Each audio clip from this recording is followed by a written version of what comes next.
My husband grabbed the microphone at our 25th anniversary party.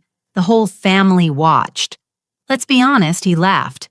I made the money. She just changed diapers. She is lucky I kept her. The hotel owner, a billionaire who had been watching from the shadows, stepped onto the stage.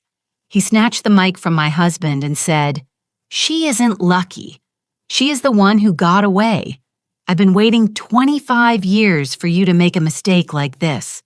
I'm glad to have you here. Follow my story until the end and comment the city you're watching from so I can see how far my story has reached." I should have known something was wrong the moment I saw Easton adjusting his tie in that particular way, the same way he did before important business presentations. 25 years of marriage teaches you to read the signs even when you wish you couldn't. The Grand Meridian Ballroom sparkled around us, every surface gleaming under the massive crystal chandeliers. White lilies, my favorite flowers, though Easton had chosen them because they photographed well-filled, enormous voses throughout the room. The scent was almost overwhelming, sweet and cloying, mixing with the expensive perfumes of our 200 guests. I smoothed my hands over the blue silk dress I'd chosen so carefully. Easton had barely glanced at it when I'd shown him earlier, too busy reviewing his speech notes. I'd spent 3 hours at the salon that morning wanting to look perfect for our anniversary celebration. 25 years, a quarter of a century. It should have felt like an achievement. Instead, as I watched Easton glad-hand his business associates and their wives, I felt invisible again. The children, though, at 23 and 20, I suppose I should stop calling them, that had flown in for the occasion. Michael stood near the bar with his girlfriend looking uncomfortable in his rented tuxedo. Sarah chatted with her college friends at a table near the back, barely acknowledging my presence when I'd tried to join their conversation earlier. When had I become a stranger in my own family? The thought was interrupted by the sharp tapping of metal against crystal. Easton stood at the small stage the hotel had set up, microphone in hand, that familiar, confident smile spreading across his face. The room gradually quieted, conversations fading to expectant murmurs. "Ladies and gentlemen," his voice boomed through the speakers, and I felt that old flutter of pride I'd always felt when he commanded a room. "Thank you all for joining Antoinette and me tonight as we celebrate 25 wonderful years of marriage."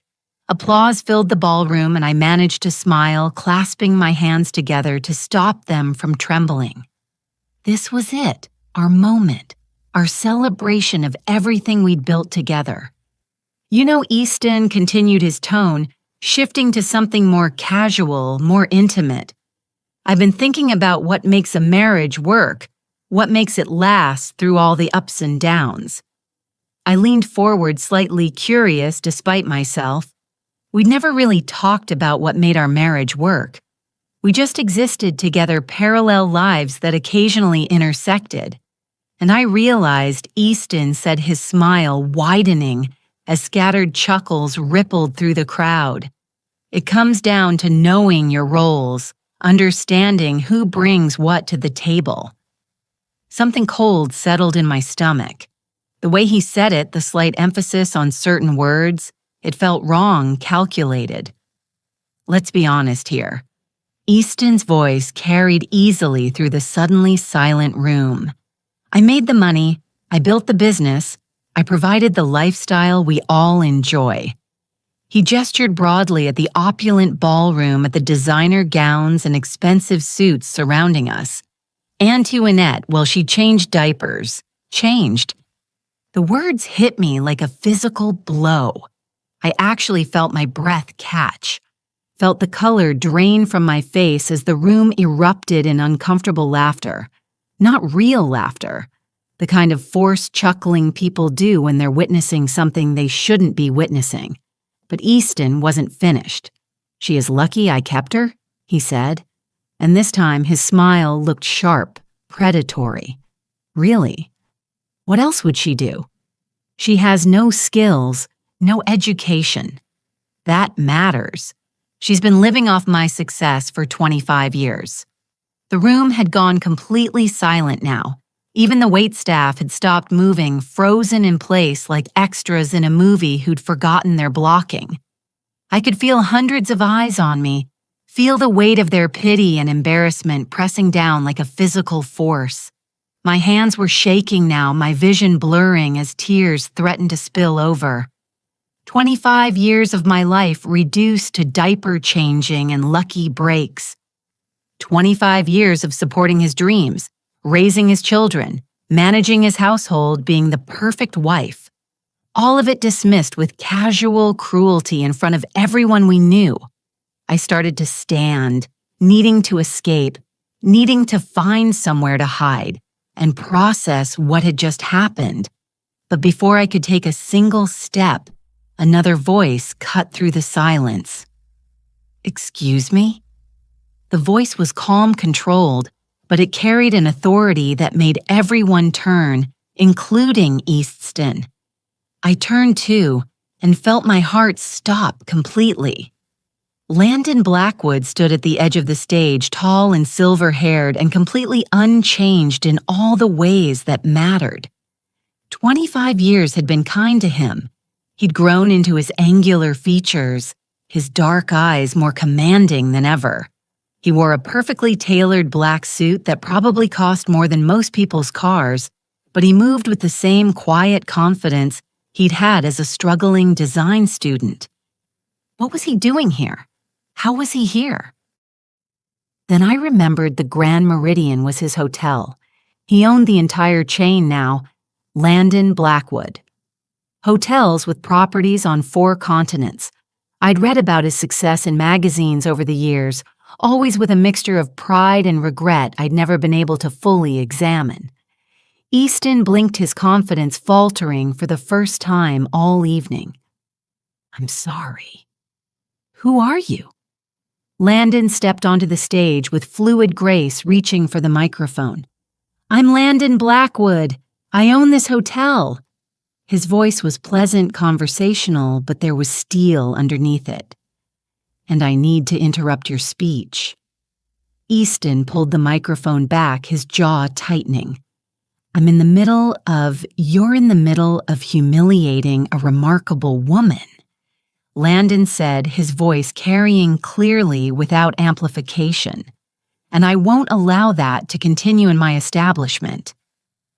The ballroom had become a theater, every guest riveted by the drama unfolding on stage. I sat frozen, my heart pounding so hard I was sure everyone could hear it. Landon gently but firmly took the microphone from Easton's hand. When he spoke again, his voice filled the room with quiet authority. "Ladies and gentlemen, I apologize for interrupting this celebration, but I think you should know something about the woman this man just insulted." He turned to look directly at me, and something in his expression made my breath catch. It was the same look he'd given me all those years ago when he'd asked me to marry him.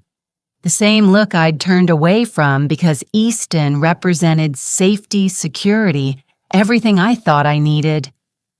"Annette isn't lucky," Landon said, his eyes never leaving mine. "She isn't fortunate to have been kept by anyone. She is the one who got away, and I've been waiting 25 years for the man who won her to make exactly this kind of mistake." The silence that followed was absolute. No one moved. No one breathed. No one seemed capable of processing what they just heard. Easton's face had gone from confident to confused to something approaching panic. What? What are you talking about?" "Who are you?" to her. Landon finally looked away from me, turning to face my husband with an expression I couldn't quite read. "I'm the man who loved her first. The man who would have spent every day of the last 25 years making sure she knew exactly how extraordinary she is." The microphone fell from Easton's limp fingers, hitting the stage with a sharp screech of feedback that made half the room cease, but I barely heard it over the roaring in my ears, the way my entire world had just shifted on its axis. Landon loved me first. Did he still? Antoinette Landon said, stepping to the edge of the stage, extending his hand toward me. Would you like to get some air? I think we have a lot to talk about. I looked at his outstretched hand, then at Easton's stricken face, then at the sea of shocked expressions surrounding us. 200 people waiting to see what I would do, waiting to see if I would take the hand being offered to me or stay seated in the chair where I'd just been publicly humiliated. For the first time in 25 years, the choice was entirely mine. I stood up, my legs somehow steady despite the earthquake happening inside my chest. I walked toward the stage, toward Landon's waiting hand, toward a future I couldn't even begin to imagine.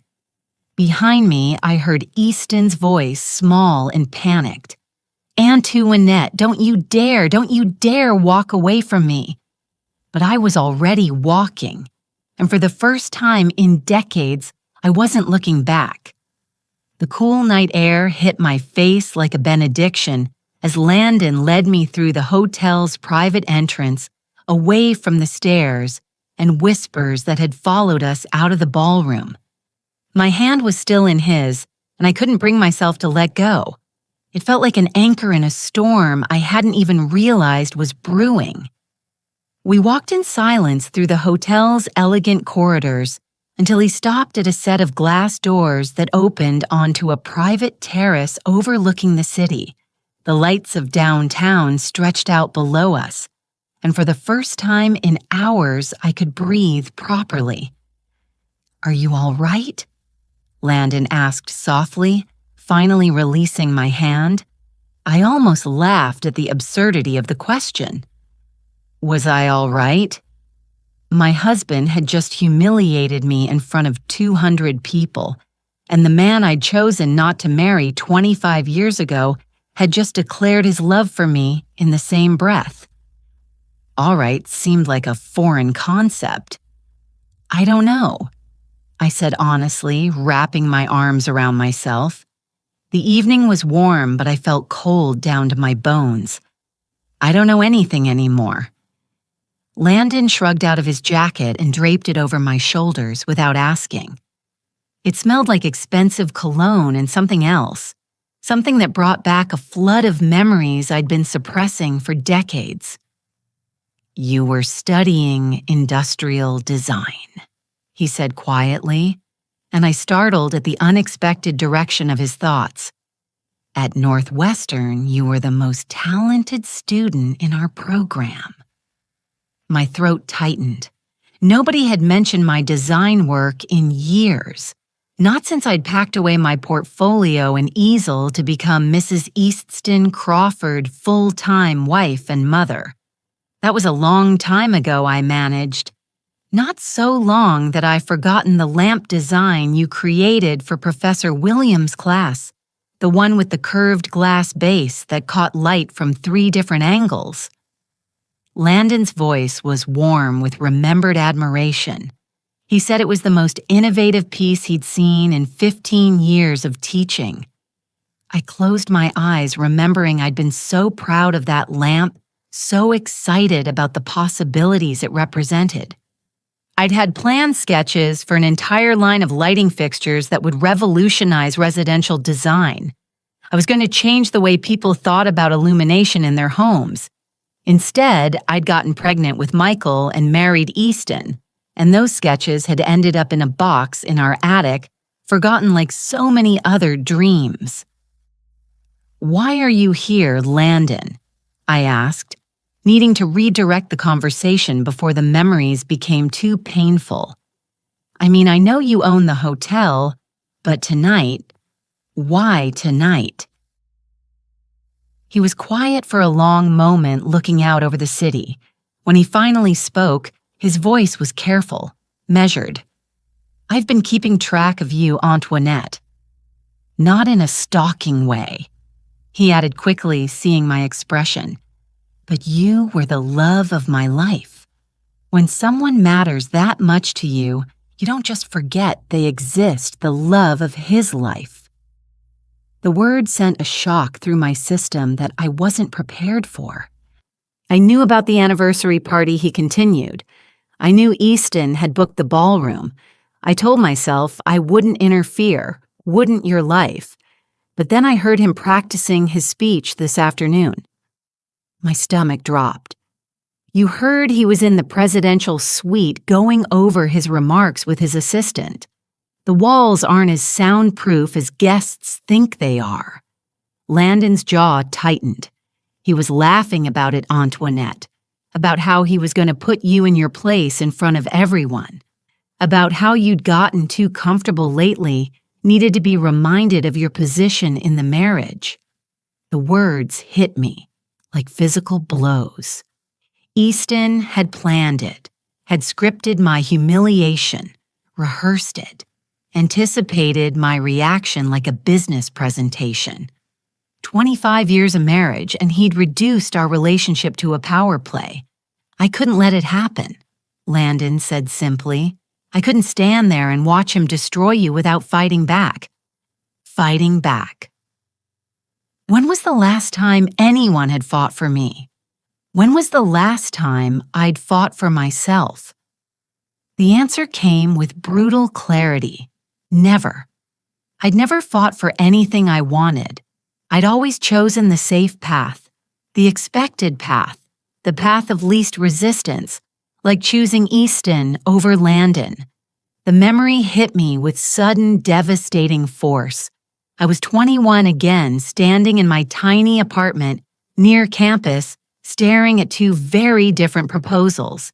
Literally, both men had proposed to me within a week of each other.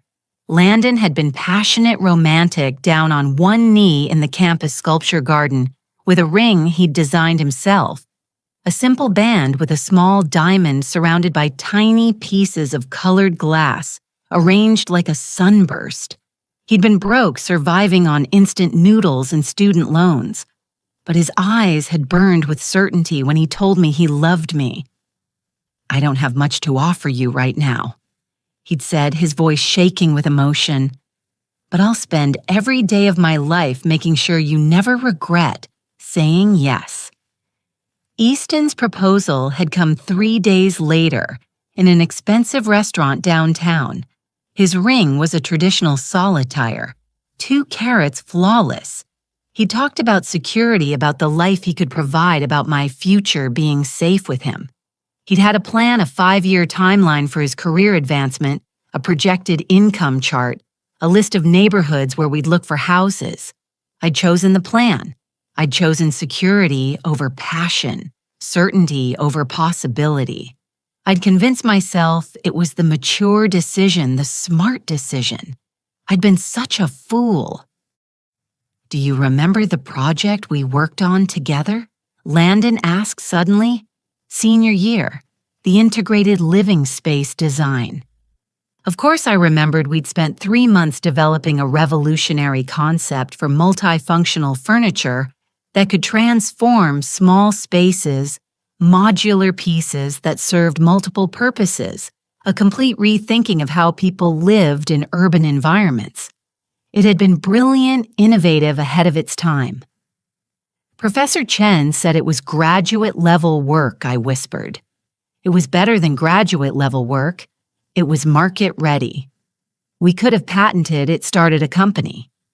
Landon turned to face me fully. But you dropped out of the program to marry Easton. The guilt I'd carried for 25 years pressed down on me like a physical weight. I'd abandoned our project, left Landon to complete it alone. He'd gotten full credit, but we both knew it had been a collaboration. I'm sorry, I said the words, feeling inadequate. I'm so sorry, Landon. I was young and scared. And don't apologize, he said firmly. I didn't bring it up to make you feel guilty. I brought it up because 6 months after you left, Easton started a furniture company, Crawford Designs. His first product line was remarkably similar to our project. The world seemed to tilt sideways. What are you saying? I'm saying your husband built his fortune on stolen ideas, Antoinette. Ideas you helped create. The memory came flooding back. Easton asking me about my classwork, showing interest in my projects for the first time since we'd started dating. I'd been so flattered by his attention, so eager to share my passion with him, that I'd shown him everything, every sketch, every prototype, every innovative concept I'd developed. He'd listened with such apparent fascination, asking detailed questions about materials and manufacturing processes. I'd thought he was trying to understand my world, trying to connect with the part of me he'd never shown much interest in before. Instead, he'd been stealing it. The modular coffee table that launched his company, Landon continued quietly. The one that could be reconfigured into a dining table and storage unit. That was your design, wasn't it? It was. I'd sketched it during a late-night study session, frustrated by the limitations of my tiny apartment. Easton had found the sketch on my kitchen counter and studied it for nearly an hour, asking me to explain every detail. He said he wanted to understand my work. I whispered, my voice breaking. He said he was proud of my creativity. He was proud enough to claim it as his own. The betrayal hit me in waves. It wasn't just the humiliation in the ballroom tonight. It was 25 years of lies, 25 years of building a life on stolen dreams, 25 years of watching my husband take credit for my innovations while dismissing me as nothing more than a housewife. Every major breakthrough Crawford Designs has had, I said slowly, pieces, clicking into place with horrible clarity. The expandable shelving system, the convertible workspace furniture, the eco-friendly material innovations. I helped develop all of those. I gave him the ideas, helped him work through the problems. And then he made you feel like you were lucky to be included in his success. Landon finished. Made you feel like your contributions were insignificant. I thought about all the times I'd tried to talk to Easton about design, about my ideas for improving his products or developing new ones. He'd listen with that patronizing smile, pat my hand, and tell me I didn't understand the business side of things. He'd made me feel stupid for having opinions about an industry I'd once dreamed of revolutionizing. Why didn't you say something? I asked. All these years, why didn't you tell me? Landon was quiet for a long moment. Because you chose him, he said simply. Because you seemed happy. And I didn't want to be the bitter ex who couldn't let go. Because I hoped that maybe he really did love you enough to deserve you. And now his smile was sad but determined. Now I know better. Tonight proved that he never understood what he had. He never saw you the way I saw you, the way I still see you, the way he still saw me. Present tense. After 25 years of silence, after building an empire while I disappeared into domestic invisibility, he still saw me as the woman I'd been, the woman I'd forgotten I could be. What am I supposed to do with this information, Landon? I have children, a life, responsibilities. You have choices, he said gently. Maybe for the first time in 25 years, you have real choices. Choices. The word felt foreign, dangerous. I'd spent so long following the path laid out for me that I'd forgotten there could be other paths. The offer I made in there. Landon continued about us talking about the future. I meant it, Antoinette. I've built something real over the past 25 years. I have resources, connections, opportunities. I could help you reclaim what's yours. My marriage. Your marriage ended tonight, he said, not unkindly, but with absolute certainty. The moment Easton humiliated you in front of 200 people. The moment he reduced 25 years of partnership to diaper changing and charity, your marriage ended. The only question now is what comes next. What comes next? Another foreign concept. For 25 years, I'd known what came next.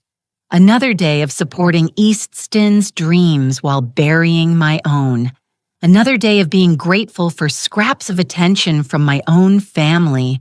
Another day of diminishing myself to make others comfortable. I need time, I said. Finally.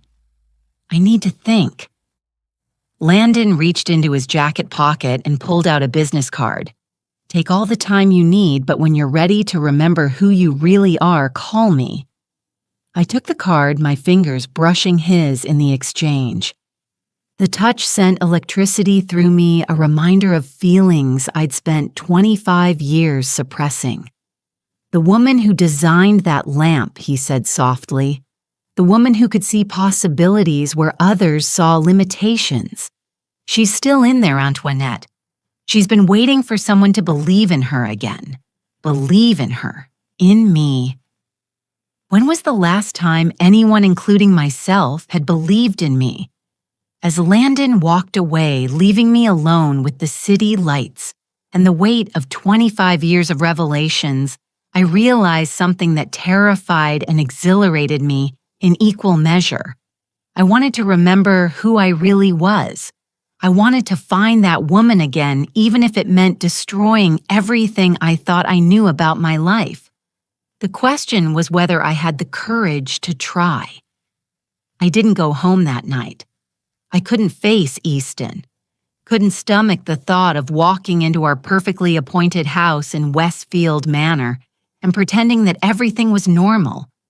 Instead, I drove aimlessly through the city until I found myself parked outside the old Northwestern campus, staring at the building where I'd once believed I could change the world. My phone had been buzzing incessantly since I'd left the hotel. Easton, the children, even some of the guests from the party probably calling to satisfy their curiosity about the drama they'd witnessed. I turned it off an hour ago, needing the silence to think. Landon's business card sat on my dashboard, catching the streetlight like a small beacon. I'd picked it up and put it down a dozen times, my finger hovering over his number. What would I even say? Thank you for destroying my marriage. Thank you for revealing that my entire adult life had been built on theft and lies. Thank you for reminding me who I used to be. When my phone finally rang at 7:00 in the morning, I almost didn't answer, but the caller ID showed Sarah's name, and something in me couldn't ignore my daughter even now. Mom. Sarah's voice was small, uncertain. Where are you? Dad's been calling everyone and Michael's freaking out, and what happened last night? I closed my eyes, feeling the weight of 23 years of motherhood pressing down on me. How could I explain this to my children? How could I tell them that their father had built their comfortable life on stolen dreams, that their mother had been complicit in her own erasure? I'm okay, sweetheart, I said finally. I just needed some time to think. But that man, the one who said those things about you and Dad, who was he? The one who said those things, not the one who humiliated me. Landon was the one Sarah was questioning. Even now, even after witnessing Easton's cruelty, she was more concerned about the stranger who defended me than the father who torn me down. I'd raised them to see me as less than. I'd raised them to accept their father's version of reality, where I was lucky to be included, grateful to be kept. The realization was devastating. Someone I knew a long time ago, I said carefully, before I married your father. Silence stretched between us then quietly. Are you coming home? The word felt foreign now, charged with implications I wasn't ready to examine. Was that massive house in Westfield really home? Or was it just another beautiful prison I'd helped build around myself? I don't know yet, I admitted. Sarah was quiet for a long moment. Dad's really upset. He's been drinking since last night, and he keeps saying he's going to ruin that man's business. He called some lawyers and Uncle Richard, and she trailed off, probably realizing she was sharing information I might not want to hear. Uncle Richard Easton's brother, the one with connections in every industry that mattered. Of course, Easton would call in reinforcements. He'd never been one to accept defeat gracefully. And last night had been the first time in 25 years that someone had publicly challenged his narrative. Sarah, I said gently, I need you to understand something. Whatever happens between your father and me, it has nothing to do with you and Michael. You're both adults now, and this is between us. But Mom, I love you, I interrupted. I've always loved you, but I need some time to figure out what comes next. After I hung up, I sat in the car for another hour watching students hurry across campus with their backpacks and coffee cups and urgent conversations. They looked so young, so full of possibility. Had I ever looked like that? Had I ever moved through the world with that kind of confident purpose? Yes, once. Before I'd learned to make myself smaller, before I'd convinced myself that dreams were luxuries I couldn't afford. My phone buzzed with a text from an unknown number. I know you're struggling with all of this. When you're ready to hear the whole story, I'll be at the Meridian. Suite 1207. No pressure, no expectations, just truth. The whole story. What more could there possibly be? But even as I thought it, I knew I was going to go. I'd spent 25 years living with half-truths and carefully constructed narratives. If I was going to rebuild my life, if I was even going to understand what needed rebuilding, I needed to know everything. The elevator ride to the 12th floor felt endless. I'd changed clothes at a department store, trading my evening gown for simple jeans and a sweater, but I still felt exposed, vulnerable. What was I doing? What was I hoping to accomplish? Landon answered the door before I could knock, as if he'd been waiting by the window. He looked different in daylight, more human somehow. The silver in his hair was more pronounced, and there were lines around his eyes that spoke of years of hard work and responsibility. But his smile was the same. Warm, genuine, touched with something that might have been relief. Thank you for coming, he said, simply stepping aside to let me in. The suite was elegant but not ostentatious, decorated in warm neutrals, with floor-to-ceiling windows overlooking the city. A pot of coffee sat on the table, along with pastries from what I recognized as the hotel's signature bakery. He'd prepared for my visit without being presumptuous about it. I wasn't sure you would. He continued gesturing for me to sit wherever I was comfortable. I chose the chair by the window, needing the light and the view to ground me. I almost didn't. This is complicated. It doesn't have to be. Landon sat across from me, leaving plenty of space between us. I'm not trying to complicate your life, Antoinette. I'm trying to simplify it by telling me my marriage was built on stolen ideas. By declaring your feelings in front of 200 people, that's simplifying. He had the grace to look embarrassed. The declaration wasn't planned. Seeing him humiliate you like that, I lost my temper. It wasn't my finest moment. But you meant it. What you said about waiting 25 years. It wasn't really a question, but he answered anyway. Every word, the honesty in his voice sent a shock through me.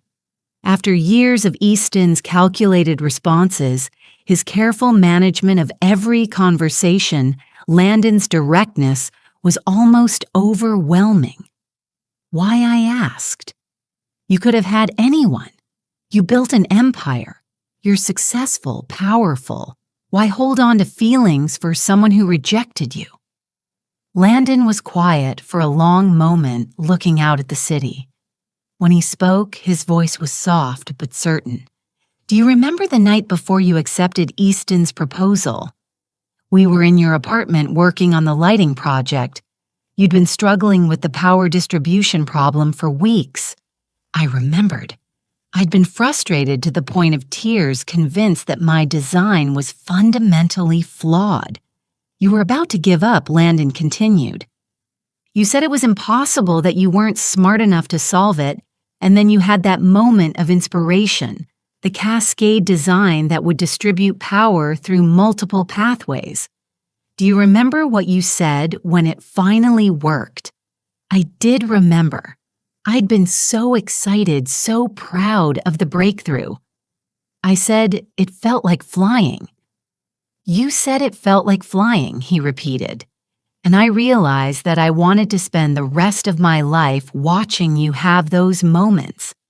I wanted to be there every time you figured out something impossible. Every time you created something beautiful, I wanted to build a life around your dreams, taking flight. The memory was so vivid I could almost smell the coffee we'd been drinking, could almost feel the excitement that had coursed through me when the design finally came together. It had been one of the last times I'd felt that way, truly alive, truly myself.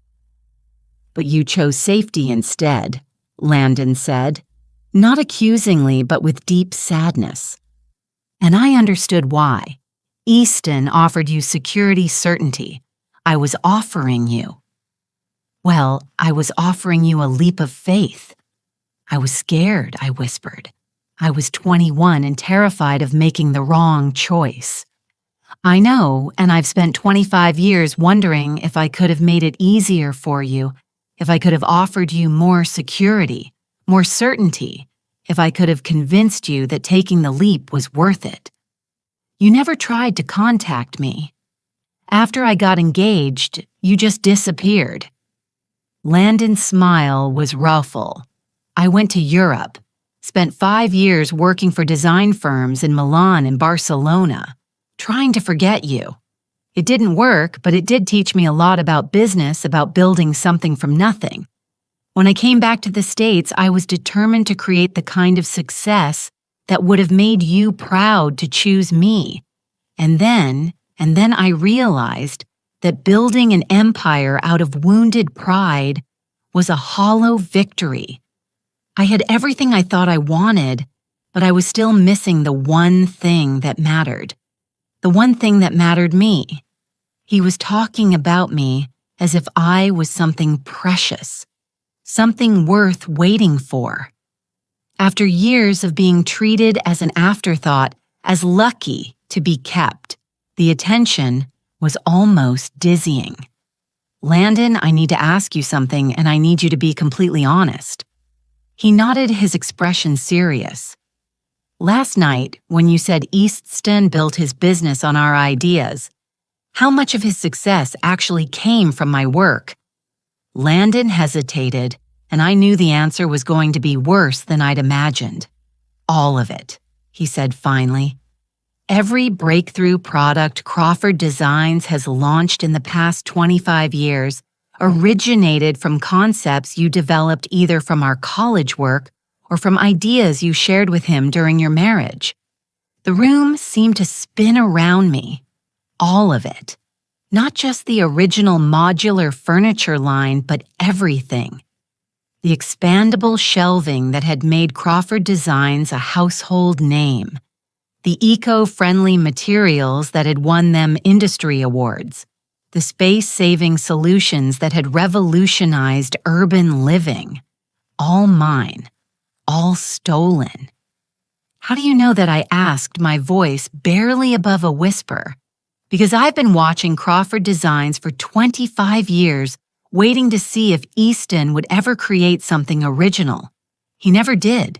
Every innovation he claimed was a variation on work you'd already done. Sometimes he changed the materials or modified the proportions, but the core concepts were always yours. But how could you possibly know? Because I kept copies of everything we worked on together. every sketch, every prototype, every brainstorming session. I told myself it was for professional reference, but really, I couldn't let go of the last pieces of you I had. He stood and walked to a sleek briefcase by the window, withdrawing a thick portfolio. When he set it on the coffee table between us, my breath caught. It was my old sketch pad from senior year, the one I'd thought was lost in the chaos of moving out of my dorm. The leather cover was worn soft with age, but I recognized every scuff and stain. "You kept this," I whispered, reaching out to touch the familiar surface. "I kept everything."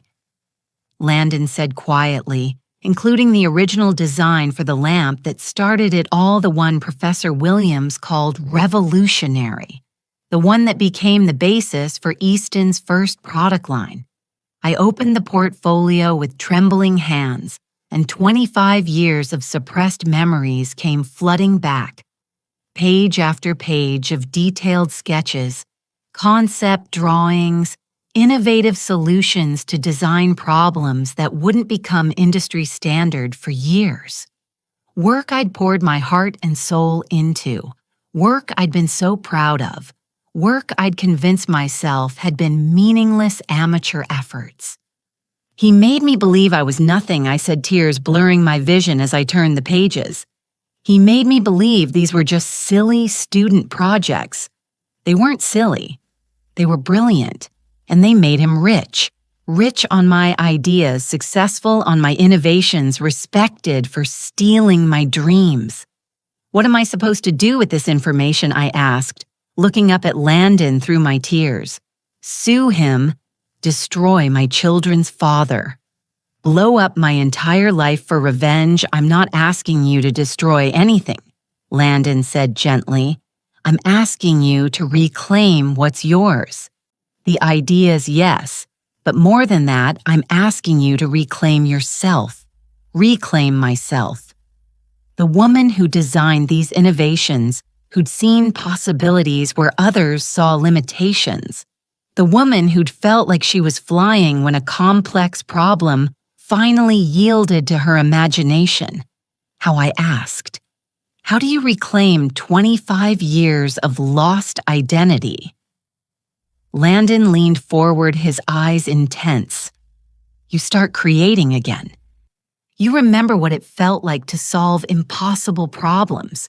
You let yourself dream big again. I'm 56 years old, Landon. I've been out of the design world for decades. Technology has changed. Markets have evolved. Design is design." He interrupted. "Good ideas are timeless. And you," he reached across the table and covered my hand with his. "You were always the most innovative thinker I knew. That doesn't just disappear."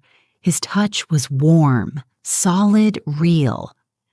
For the first time in years, I felt like someone was seeing me, really seeing me, not as a wife or mother or convenient accessory, but as myself. "I have an offer for you," Landon said, his voice steady and sure. "Not a romantic proposition, not a rescue mission, a business opportunity." I raised an eyebrow, curious despite my emotional upheaval. "I'm launching a new division of Blackwood Hotels Sustainable Design Consulting. Hotels around the world are demanding eco-friendly space-efficient solutions, but most design firms are still thinking in outdated paradigms. I need someone who can revolutionize how we approach hospitality spaces." My heart began to pound. "You're offering me a job, I'm offering you a partnership. 50-50 ownership of the new division, full creative control, a chance to see your ideas implemented on a global scale." His grip on my hand tightened slightly. "A chance to show the world what Antoinette Crawford can really do. A partnership, creative control, global scale." The words sent electricity through me, awakening something that had been dormant for so long I'd forgotten it existed. "The salary would be $200,000 to start," Landon continued, "plus profit sharing once we're established. But more importantly, you'd own your work. Every design, every innovation, every breakthrough, it would be yours, legally, publicly, permanently yours. Own my work. After 25 years of watching East profit from my ideas, the concept felt revolutionary. I can't, I said automatically. The response so ingrained, I didn't even think about it. I mean, I have responsibilities, obligations. To whom? Landon asked quietly. To the husband who humiliated you publicly, to the children who are adults with their own lives, to yourself, to myself. When was the last time I'd had an obligation to myself? I need time, I said. But even as I spoke the words, I could feel something shifting inside me, a spark of the old excitement, the old hunger to create something meaningful. Take all the time you need, Landon said. But while you're thinking, consider this. Right now, Easton is probably planning how to discredit me, how to minimize what happened last night. He's going to try to convince everyone, including you, that I'm just a bitter man trying to steal his wife. Aren't you, I asked, but without accusation. I genuinely wanted to know. Landon's smile was sad but honest. Maybe partly, but mostly. I'm a businessman who recognizes exceptional talent when I see it. And I'm someone who believes that 25 years is long enough for brilliance to stay buried. Long enough for brilliance to stay buried. The phrase resonated through me like a bell. How long was I willing to keep burying who I really was? How long was I willing to let fear keep me small? There's something else you should know.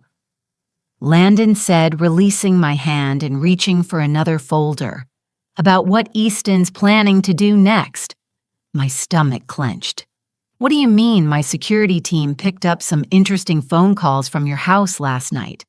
Calls to his lawyer, his brother, some business associates. He's not planning to apologize or try to win you back, Antoinette. He's planning to destroy you. Destroy me.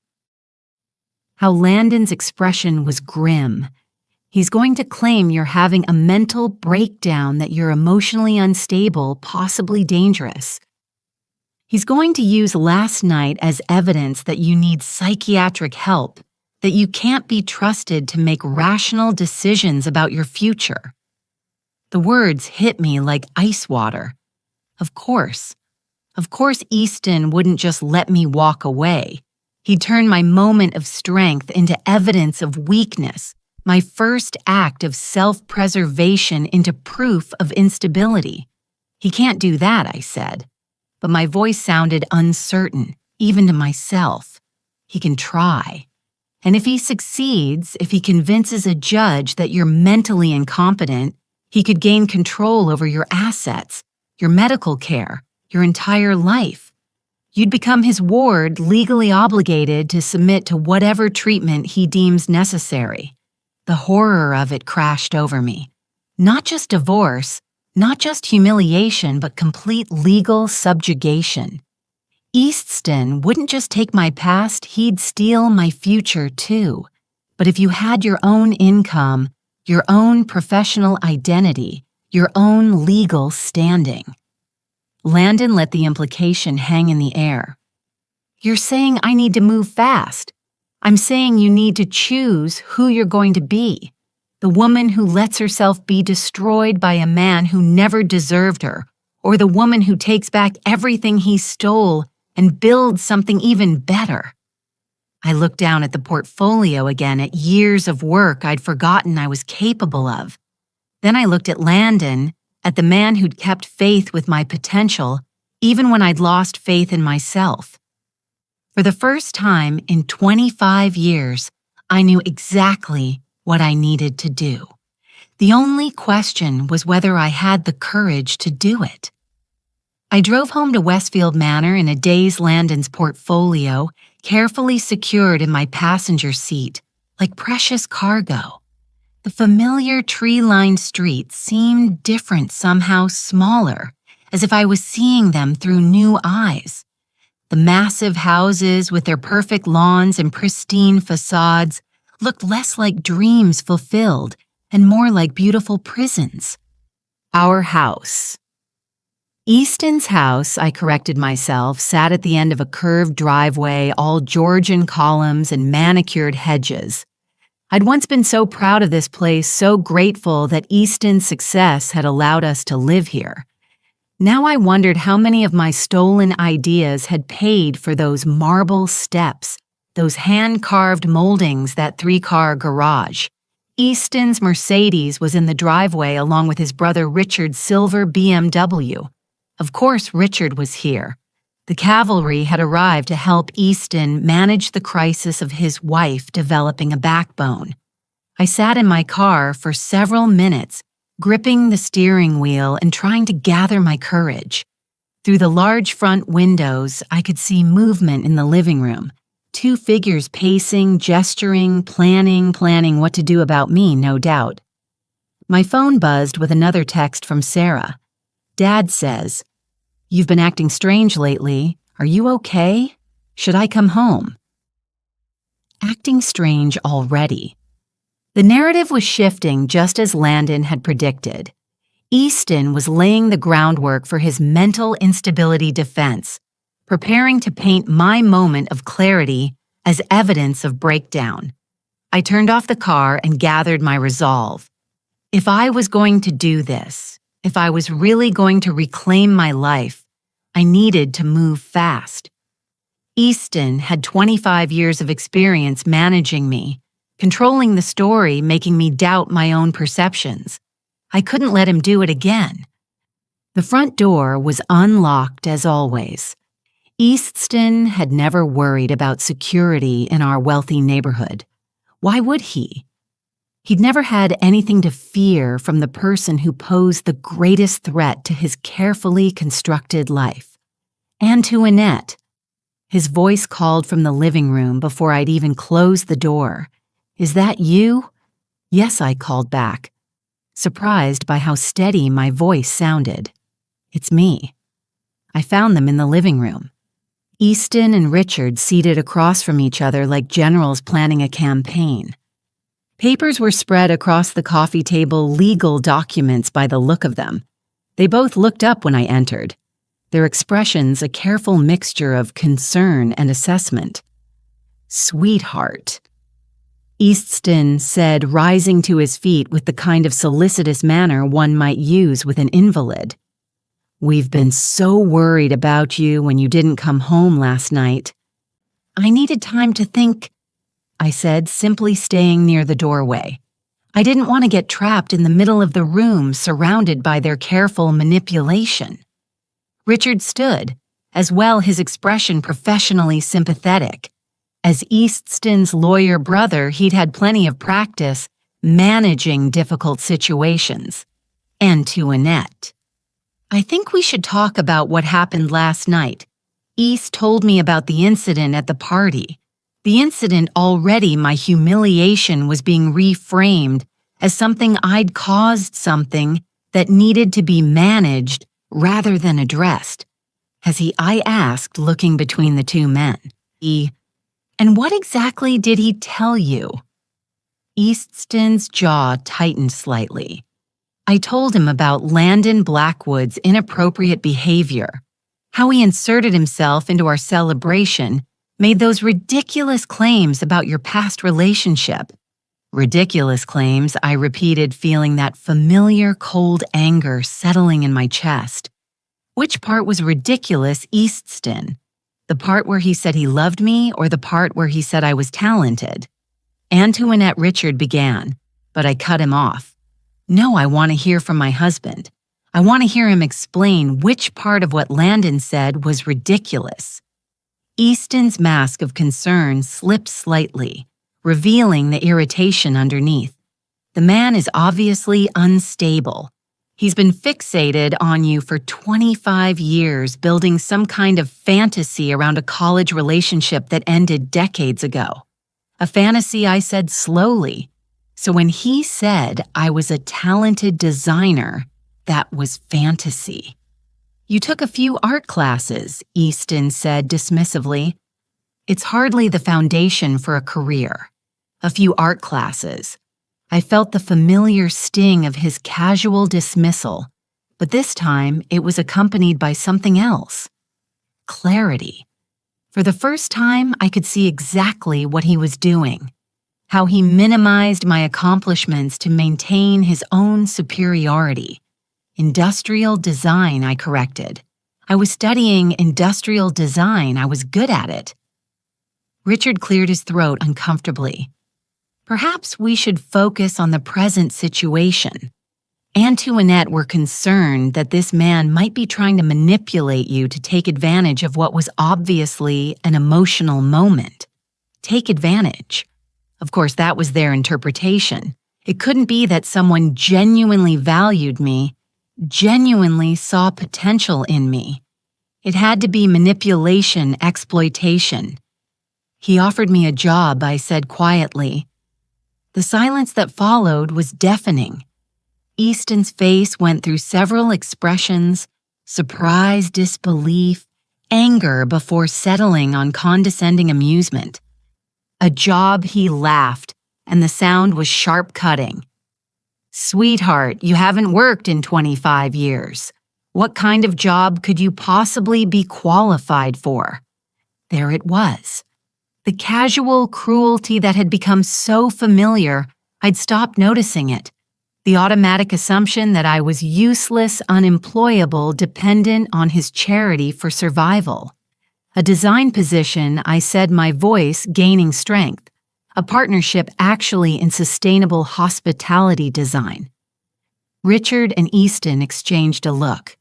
One of those male glances that said clearly what they thought about my intelligence, my judgment, my ability to assess reality.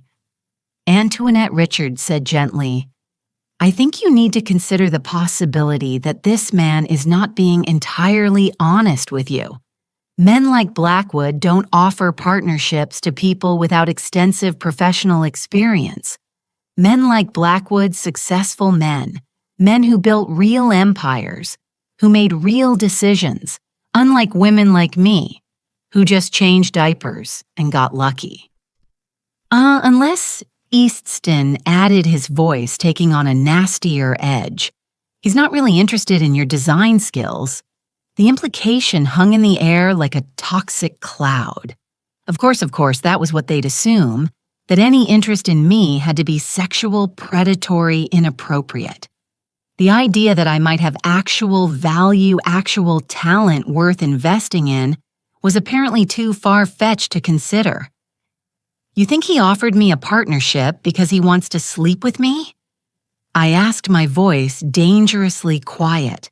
I think Easton said carefully that you're emotionally vulnerable right now and that men like Blackwood are experts at exploiting that vulnerability. Exploiting vulnerability. Everything about this conversation was about my weakness, my susceptibility, my inability to think clearly or protect myself. They weren't discussing my humiliation at the party, Easton's public cruelty, or the problems in our marriage. They were focused entirely on managing the threat I apparently posed to their carefully ordered world. What would you like me to do? I asked, curious to hear their plan. Richard leaned forward, his expression earnest and professional. We think you should consider getting some help.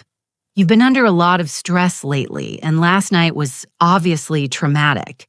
There are excellent facilities that specialize in helping people work through these kinds of episodes. There was the word Landon had warned me about. My moment of self-respect was being reframed as a mental health crisis, requiring professional intervention. What kind of facilities, I asked, though I already knew the answer.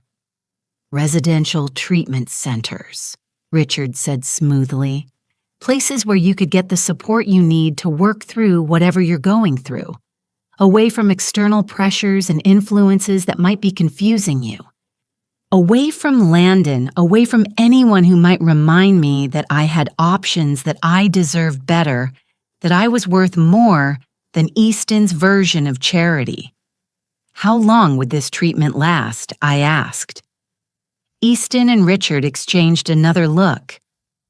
"As long as necessary," Easton said, "until you're feeling more like yourself again." More like myself? The irony was breathtaking. They wanted to send me away until I was willing to be the diminished version of myself they were comfortable with, until I stopped remembering that I used to have dreams, used to have talent, used to believe I could fly. And if I refuse, the silence stretched uncomfortably. Finally, Richard spoke. "Antoinette, if you're not capable of making rational decisions about your own well-being, then the people who love you have to step in." There it was.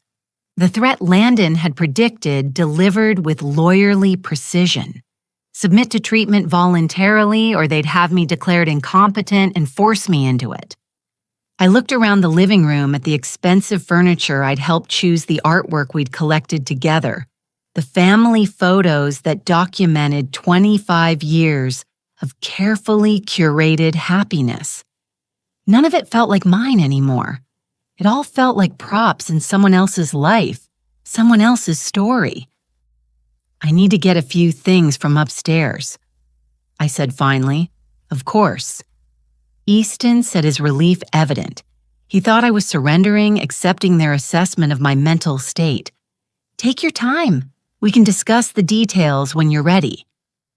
I walked upstairs slowly, my mind racing. They were giving me rope, expecting me to hang myself with compliance. Instead, I was going to use it to climb out of the hole they'd spent 25 years digging for me. In our bedroom, Easton's bedroom, really, since I'd never been allowed to decorate it the way I wanted. I pulled out a small suitcase and began packing carefully. Not too much, nothing that would suggest I wasn't coming back. Just enough to survive for a few days while I figured out my next move. At the bottom of my jewelry box, hidden beneath layers of rarely worn accessories, I found my original Northwestern student ID.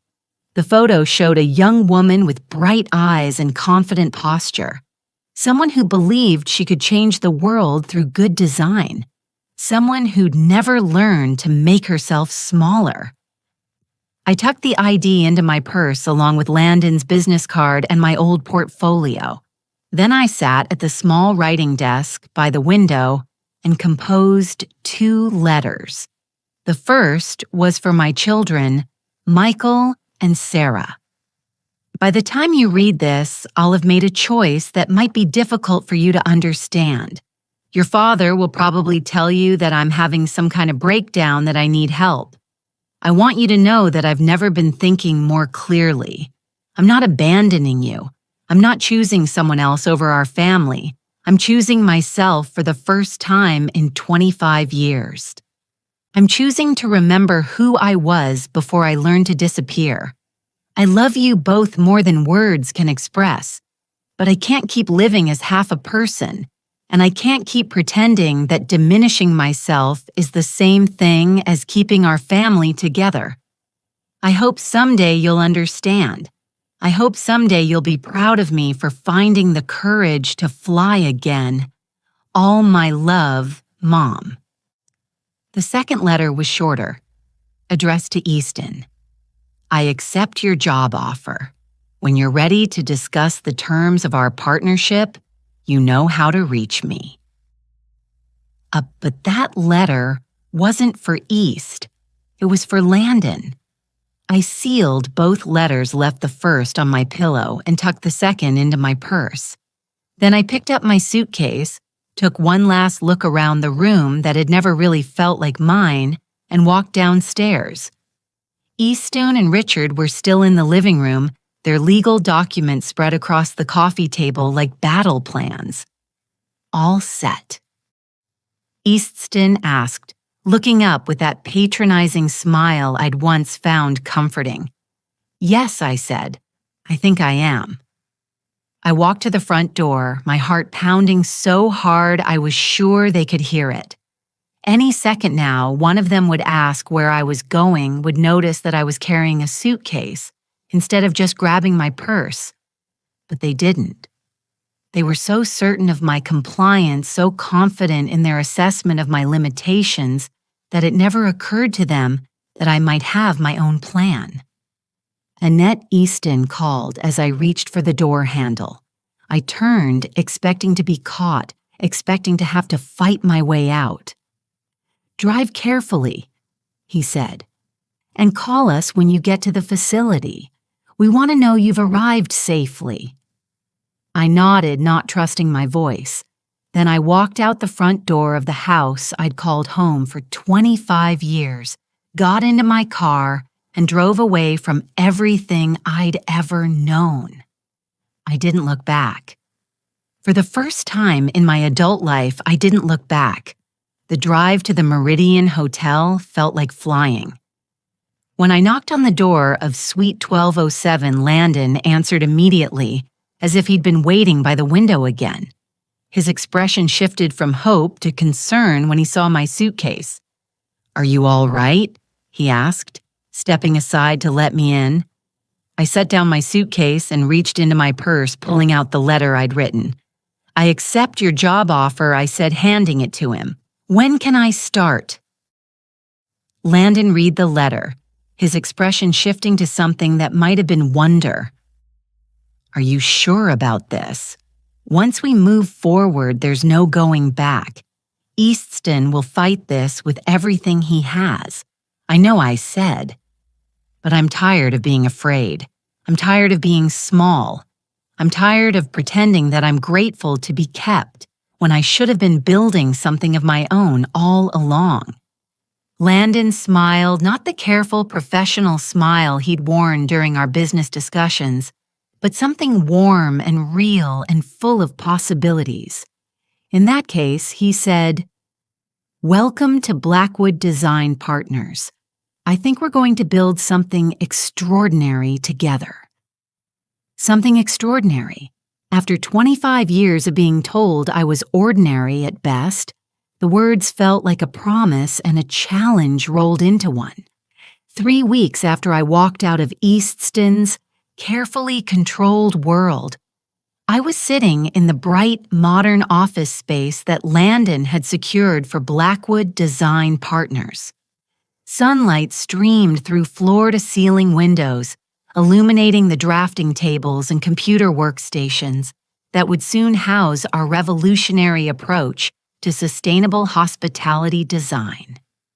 I'd been working 16-hour days partly because I was genuinely excited about the projects we were developing, but mostly because I was terrified that if I stopped moving, I'd lose my nerve and crawl back to the safety of my old life. The transformation had been swift and stunning. In just 3 weeks, I'd designed a modular hotel room system that could reduce construction costs by 30%, while increasing energy efficiency by nearly half. The prototype had hotel executives flying in from around the world to see what we were creating. But success, I was learning, came with a price. My phone had been ringing constantly since the first industry article about Blackwood Design Partners had been published. Not with congratulations or business inquiries, but with increasingly frantic calls from East. I'd stopped answering after the first few conversations made it clear that he wasn't interested in reconciliation. He was focused entirely on damage control.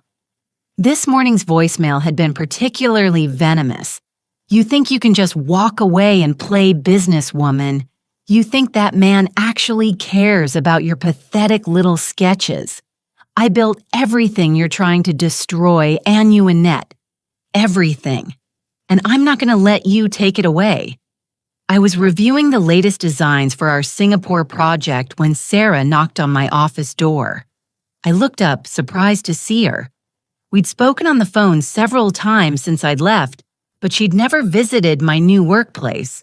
Mom, she stood uncertainly in the doorway looking younger than her 20 years. "Do you have a minute?" "Of course, sweetheart, come in." I gestured to the comfortable chairs by the window, clearing away the architectural drawings that covered every surface. Sarah sat down carefully, her designer purse clutched in her lap like a shield. She was dressed in the kind of expensive casual wear that screamed private college student clothes that Easton's stolen success had purchased. "I've been talking to Dad," she began, and I felt my stomach clench. "He's really worried about you about this whole situation." "I'm sure he is," I said carefully. "What exactly has he told you?" Sarah shifted uncomfortably. "He says you're having some kind of midlife crisis, that this man Landon is taking advantage of you, that you're going to lose everything you've worked for, everything I'd worked for." The irony was breathtaking. "And what do you think I don't know what to think?" Sarah said, her voice small. "This place is amazing and you seem different, happier. But Dad says you're making a huge mistake, that you're destroying our family for some fantasy. Our family." I studied my daughter's face, seeing echoes of my own features mixed with Easton's stronger jawline. "Sarah, do you remember much about me from when you were little?" She frowned. "What do you mean? Do you remember me ever working? Ever having interests outside of taking care of you and your brother? You volunteered at our schools. You organized charity events. You managed the household. But do you remember me ever creating anything? Ever pursuing my own dreams?" Sarah was quiet for a long moment. "No," she said finally. "But that's what mothers do, right? They sacrifice for their families. Sacrifice for their families." There was the lesson I taught her without meaning to, that women existed to serve others, that our own dreams were luxuries we couldn't afford. "Sarah, I need to tell you something about your father's business, about how Crawford Designs really started." Over the next hour, I showed her everything.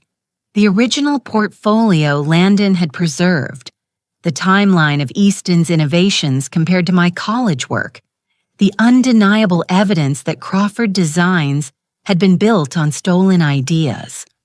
Sarah went through several emotional stages as the truth sank in. Disbelief, anger, confusion, and finally, a kind of numb acceptance. All of it. Ours. She asked, her voice barely above a whisper. "Everything he built came from your work." "Not everything," I said gently. "Your father is a talented businessman, a skilled marketer. He knew how to take good ideas and turn them into successful products. But the ideas themselves, yes, they were mine." Sarah stared at the sketches spread across my desk, her face pale.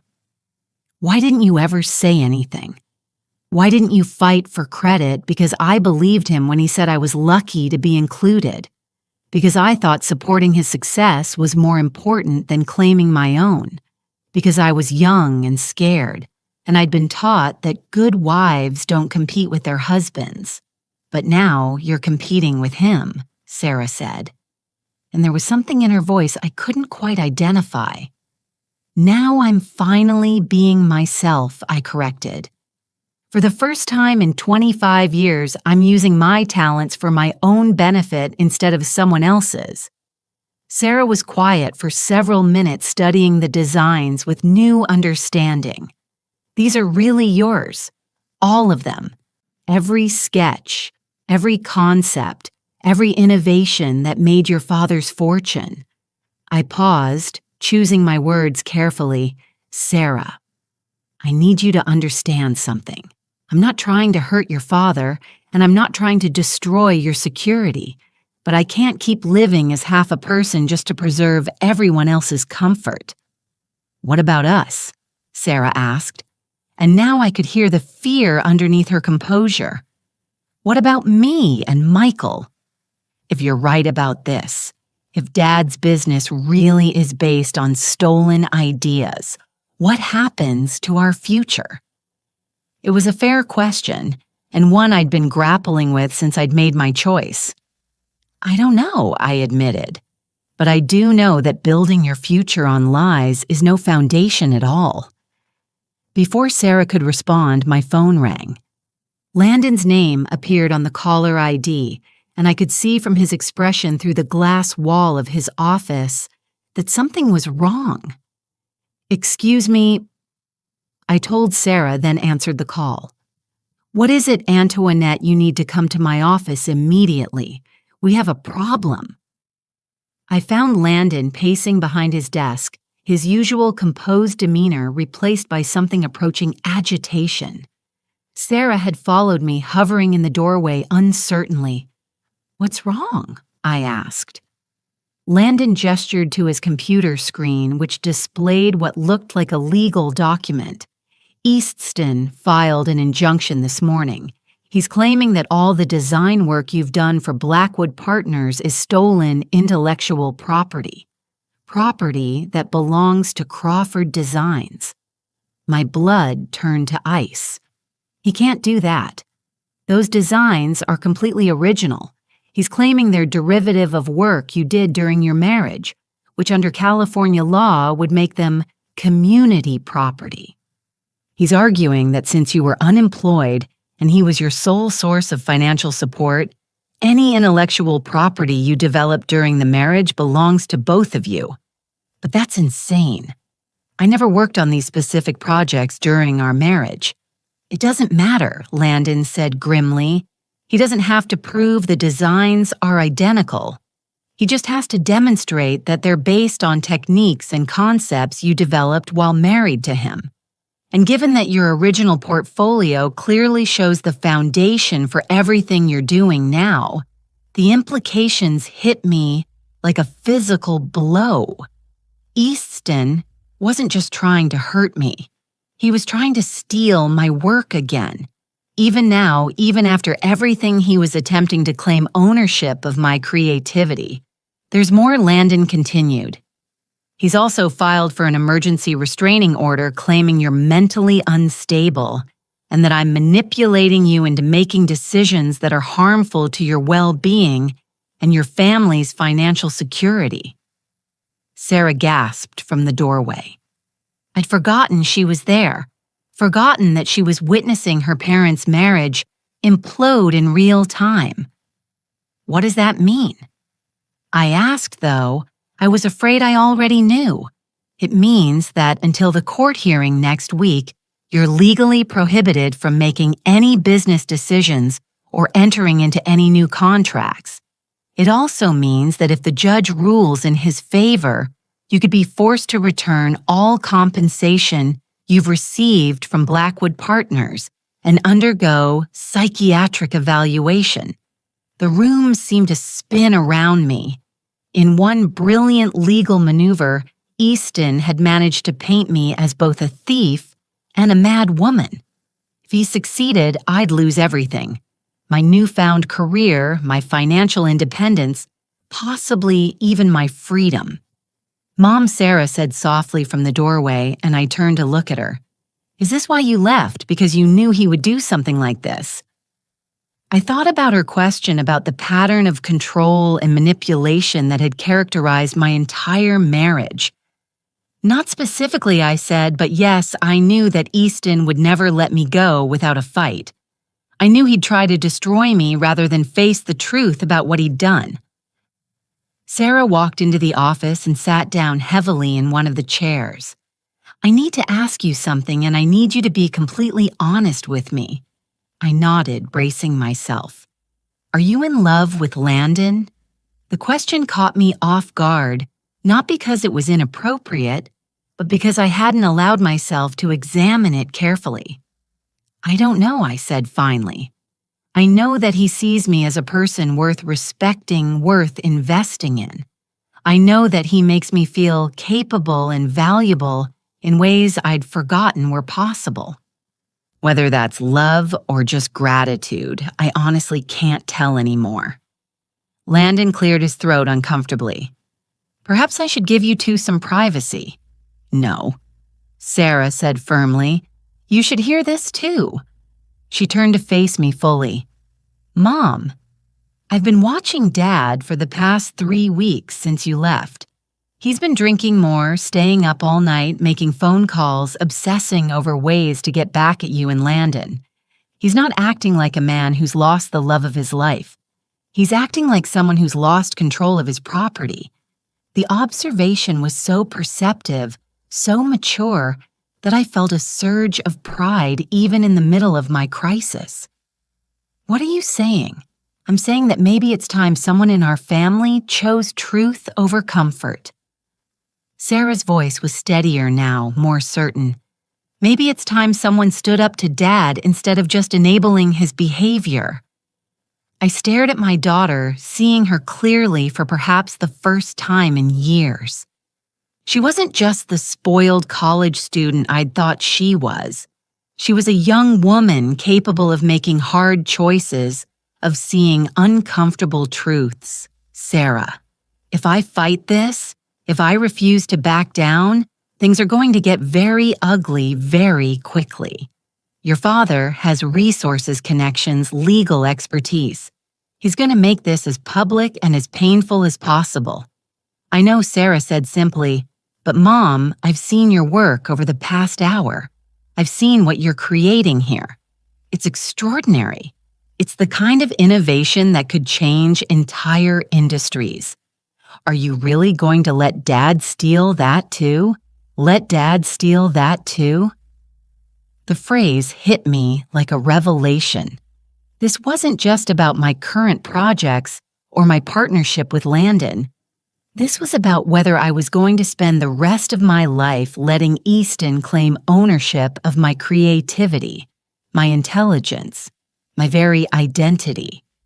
I looked at Landon, who had been watching this conversation with something that might have been amazement. What are our chances if we fight this? Honestly, it depends on the judge, on how well Easton's lawyers present their case, on whether we can demonstrate that your current work is substantially different from your original designs. He paused. But Antoinette, even if we lose in court, even if you have to walk away from this partnership, you'll have proven something important, which is that you're not the helpless, dependent woman he's been telling everyone you are, that you're capable of building something significant on your own, that you're worth fighting for, even if you have to do the fighting yourself. Worth fighting for. After 25 years of accepting whatever scraps of respect Easton was willing to offer, the concept felt revolutionary. I thought about the young woman in those college sketches, the one who'd believed she could change the world through good design. I thought about the mother I wanted Sarah to become, strong, independent, unafraid to claim her own worth. I thought about the woman I'd glimpsed in the mirror this morning, confident and purposeful in a way I hadn't been since I was 21. Then we fight. I said, my voice steady and sure. We fight with everything we have. Sarah smiled, the first genuine smile I'd seen from her in years. Good. And Mom, for what it's worth, I think you're going to win. As I looked at my daughter and my business partner at the innovative designs covering every surface of our bright office, I realized something that filled me with quiet joy. I'd already won. Regardless of what happened in court, regardless of Easton's threats and manipulations, I'd already reclaimed the most important thing of all. The courthouse on that Tuesday morning looked like any other municipal building. Graystone imposing columns, the kind of architecture designed to remind ordinary people that they were entering a place of serious business. But as I walked up those steps with Landon beside me, I felt anything but ordinary. I was wearing a navy blue suit I'd bought specifically for this hearing, the first professional clothing I'd purchased in 25 years. My hair was pulled back in a sleek chignon, and I carried a leather briefcase that contained not just legal documents, but every piece of evidence that proved who I really was. Easton was already there when we entered the courtroom, flanked by his team of expensive lawyers. Richard sat behind him, along with several business associates whose presence was clearly meant to demonstrate the serious financial interests at stake. They all looked supremely confident, like men who had never doubted their right to win. Easton caught my eye and smiled. That same patronizing smile I'd endured for 25 years. It was meant to remind me that I was out of my league, that I should be grateful he was willing to take me back after my little rebellion. Instead, it reminded me of everything I was fighting against. Judge Patricia Holloway was a woman in her early 60s, with sharp eyes and graying hair pulled back in a non-nonsense style. She reviewed the preliminary documents with the kind of focused attention that suggested she wasn't easily impressed by legal theatrics. "This is an unusual case," she said, looking up from her papers. "We have a request for an injunction claiming theft of intellectual property combined with allegations of mental incapacity. Mr. Crawford, you're claiming that your wife's current business activities constitute theft of marital assets." Easton's lead attorney, a sleek man named Harrison Weber, stood to address the court. "Yes, Your Honor, Mrs. Crawford has taken proprietary design concepts developed during the course of her 25-year marriage and used them to benefit a competing business enterprise. Under California community property law, those concepts belong equally to both spouses.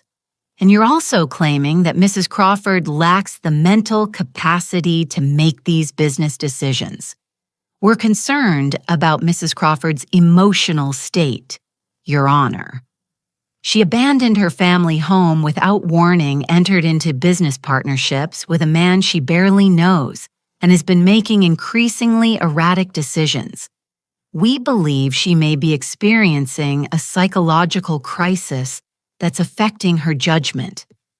I felt my lawyer, Janet Morrison, tense beside me. We'd prepared for this line of attack, but hearing it stated so clinically in open court was still jarring. Mrs. Morrison, Judge Holloway said, "How does your client respond to these allegations?"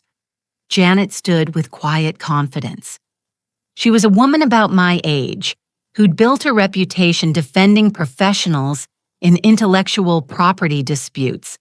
"Your Honor, Mrs. Crawford is not mentally incapacitated, nor has she stolen anyone's intellectual property. What she has done is finally reclaim her own creative work after 25 years of watching her husband profit from her ideas." "That's a serious counter-allegation," the judge noted. "You're claiming that Mr. Crawford built his business on his wife's designs. We are Your Honor, and we have extensive documentation to prove it." What followed was the most surreal hour of my life. Janet methodically presented the evidence we'd prepared: my original college portfolio, the timeline of Crawford Design's product launches, testimony from Professor Williams, who remembered my work from Northwestern, even statements from former Crawford Designs employees who confirmed that I'd been the source of many innovative concepts over the years. Watching Easton's face as the truth unfolded was both satisfying and heartbreaking. He'd clearly expected this to be a simple matter of asserting male authority over a wayward wife. The idea that I might have legal standing, might have evidence, might actually be telling the truth, was obviously something his lawyers hadn't prepared him for. But the most important moment came when Judge Holloway asked me to address the court directly. "Mrs. Crawford," she said, "I'd like to hear from you personally. Can you explain to the court why you left your marriage and entered into this business partnership?" I stood slowly, my heart pounding, but my voice steady. "Your Honor, I left my marriage because I realized I'd been living as half a person for 25 years. I'd convinced myself that supporting my husband's dreams was the same thing as having dreams of my own. I'd accepted that being grateful for his success was enough, even when that success was built on my work." I paused, looking directly at Easton. For 25 years, I told myself that love meant sacrifice, that good wives don't compete with their husbands, that being kept was a privilege I should be grateful for. But that night at our anniversary party, when my husband publicly reduced my contributions to diaper changing and luck, I finally understood that I hadn't been loved. I'd been managed. Easton's lawyer started to object, but Judge Holloway waved him off. "Continue, Mrs. Crawford." The business partnership I entered into with Mr. Blackwood isn't built on stolen ideas, Your Honor. It's built on the ideas I never got to develop because I was too busy supporting someone else's career. It's built on concepts I created after I left my marriage, using skills I'd forgotten I had. And yes, those skills were developed during my marriage, but they were developed by me. They're mine.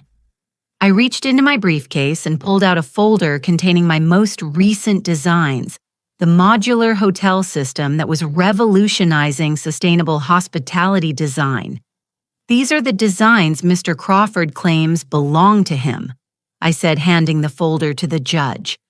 "They were created 3 weeks ago in my new office using software I taught myself and concepts I developed independently.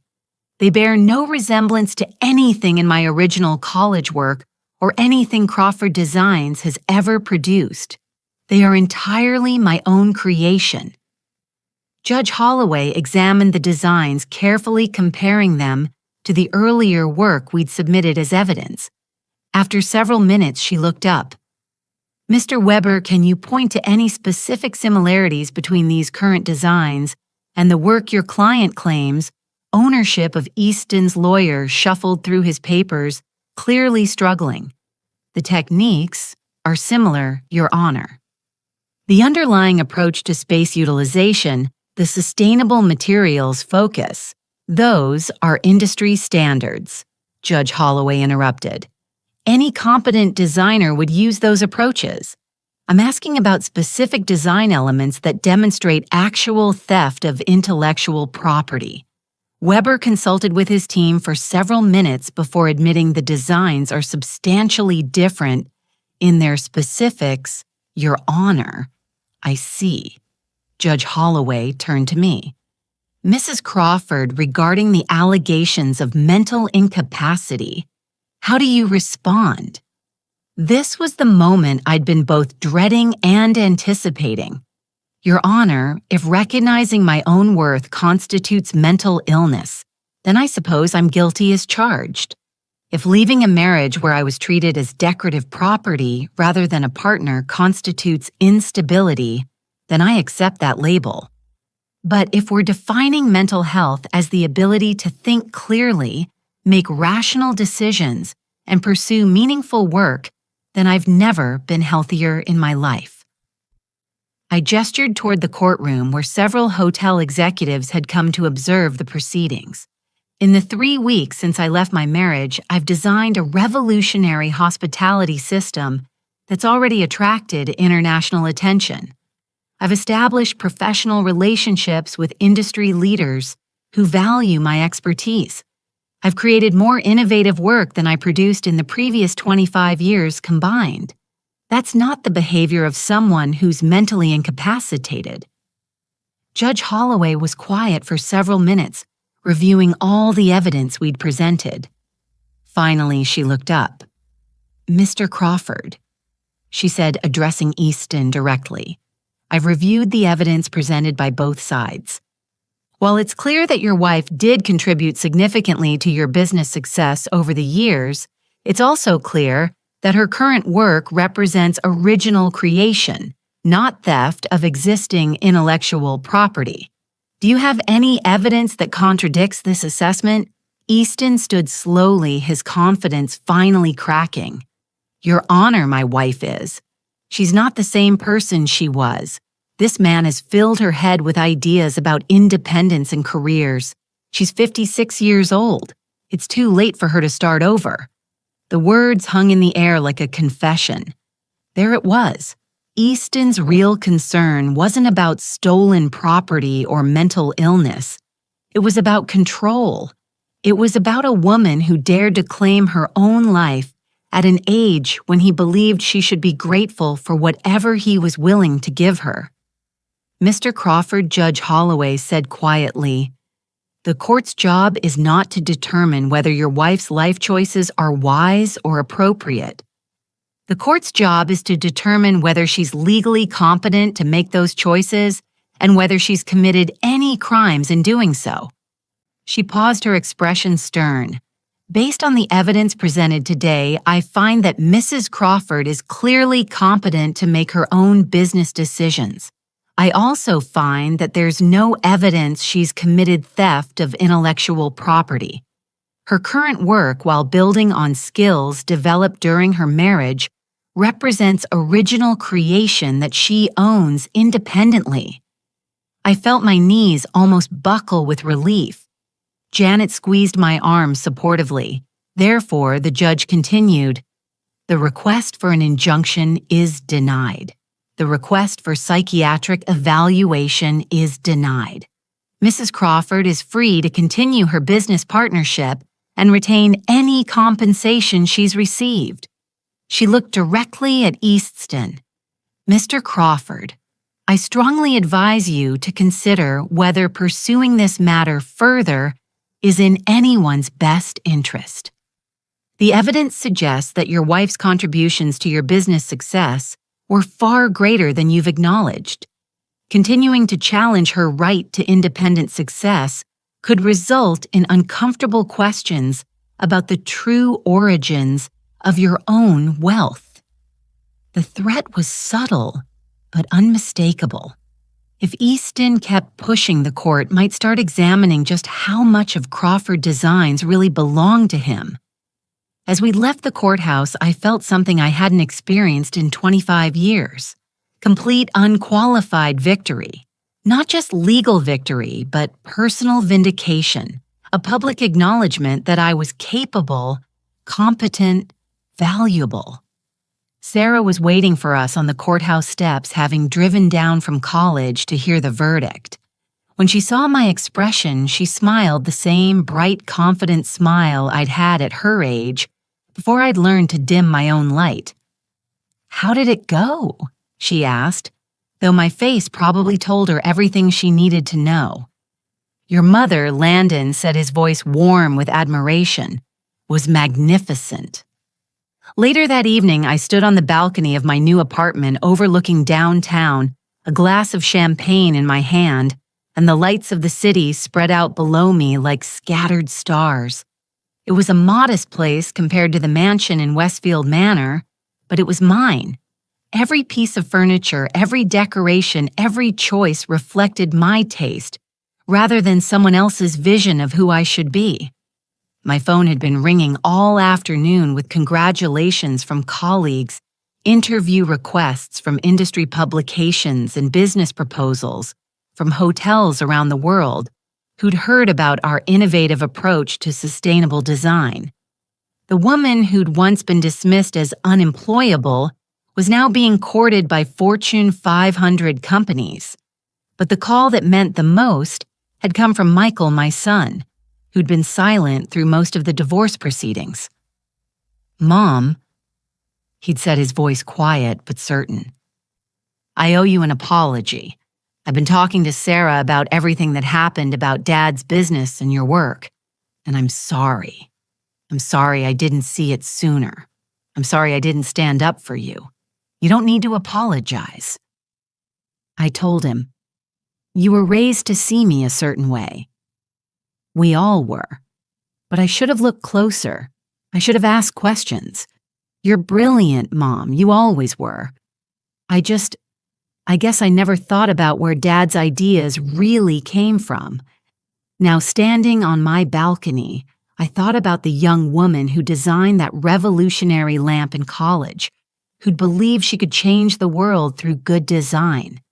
She'd been buried for 25 years under layers of compromise and diminished expectations, but she'd never really died. She'd just been waiting. The door behind me opened, and Landon stepped onto the balcony carrying his own glass of champagne.